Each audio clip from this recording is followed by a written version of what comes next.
5,000 শূন্য বিজয় অর্জন করেছিল। আমি ইতিহাস থেকে বলতে চাই, হকের পক্ষে সংখ্যা কম, বিজয়ের সংখ্যা বেশি। আজকেও ভেবেছেন যে হকের পক্ষে লোক কম, কাজে এরা বিজয় হতে পারবে না। আমি স্মরণ করাতে চাই, হকের পক্ষে সংখ্যা কম, কিন্তু এরাই বিজয় অর্জন করবে ইনশাআল্লাহ। আপনারা কি জানেন এদেশ কেন স্বাধীন হয়েছিল? বিশ্বাস করেন, আমি এই প্রশ্ন করি, অনেক মানুষ জানি না কিসের ভিত্তিতে, স্লোগান কি ছিল। তাকে মর্যাদা দিতে হবে, সে মানুষ, এই মর্যাদা তাকে প্রদান করতে হবে। অপমান করা যাবে না, অপদস্থ করতে পারবেন না, ঘৃণা করতে পারবেন না, খারাপ ব্যবহার করতে পারবেন না। সে আপনার কাজের বুড়া হোক না কেন, সে মানুষ, তাকে মর্যাদা দিতে হবে। সম্মতা, মানবিক মর্যাদা প্রদান করতে হবে, ন্যায় বিচার প্রতিষ্ঠা করতে হবে। কিন্তু আমি সাংবাদিক বন্ধুকে প্রশ্ন করতে চাই, সাম্য, মানবিক মর্যাদা, সামাজিক ন্যায় বিচার আজকে 53 বছর প্রতিষ্ঠা হয়েছে।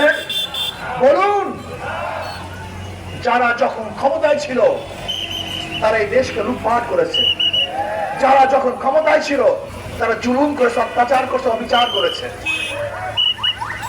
আমরা জুলাই আগস্টে বিপ্লব কেন করেছিলাম? আন্দোলনের সূচনা কি ছিল?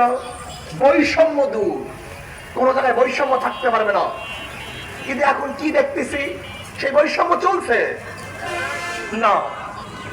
আমরা হতে দেব না যে ভারতের লোকসভায় মোদীকে যে অ্যাটাক করা হয়, যদি আমাদের বাংলাদেশের সংসদে এইভাবে বিরোধী দল প্রধানমন্ত্রী অ্যাটাক করতো, তাহলে আমার মনে গলা টিপে দেব। আপনি বলুন, গত ভারতের নির্বাচনে আমি প্রায় 100 বক্তব্য শুনেছি। রাহুল কি বক্তব্য দেয়, মোদী কি বক্তব্য দেয়, সোনিয়া কি বক্তব্য দেয়, প্রিয়াঙ্কা কি বক্তব্য দেয়, আমাদের দেশের এই পাশের কলকাতা মমতা ব্যানার্জি বক্তব্য দেয়, বিরোধী দল কি বক্তব্য দেয়।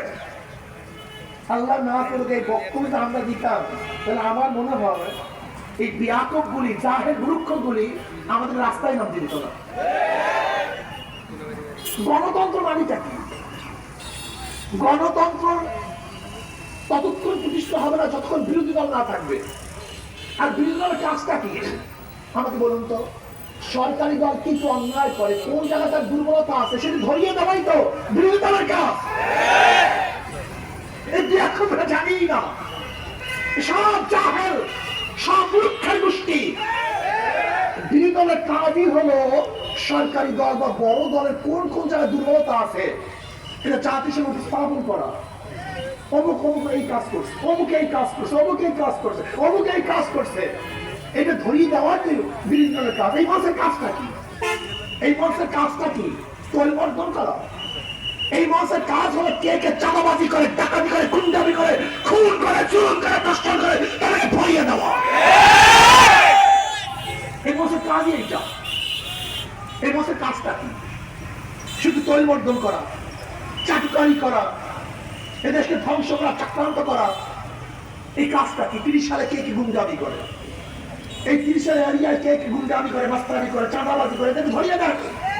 এই জন্য মানুষের কাজ, এই জন্য বিরোধী দলের কাজ। কিন্তু আমাদের জাহেলরা গণতন্ত্র গণতন্ত্র বলতে বলতে গলা শুকিয়ে ফেলে, কিন্তু গণতন্ত্র কি জিনিস তাই জানে না।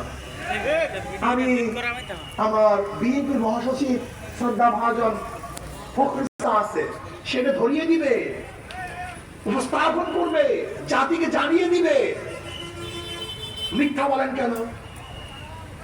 চরমনাই কৃষ্ণ কোন মিথ্যা কথা বলেছেন? তিনি কখন নেশা করেছেন? তিনি কি ঘটনামি করেছেন? বলুন, এইটা কি হয়? এটার নাম একটা, এটা দুর্নাম। কি বলেছেন? মিথ্যা বলে নেশা খায়, পিসাব চলে। মিথ্যা বলে নেশা খায়, এরকম স্লোগান পিসাব চরমের ব্যাপারে হয়। আমাকে বল, কি মিথ্যা বলেছে? কোন বক্তব্যটা মিথ্যা ছিল? আমি স্পষ্ট বলেছিলাম যে দেখেন, চাঁদা তুলে পল্টনে চলে যায় লন্ডনের বক্তব্য আমার না। আমি এই কথা স্পষ্ট বলছি, বক্তব্য আমার না, মানুষে বলে।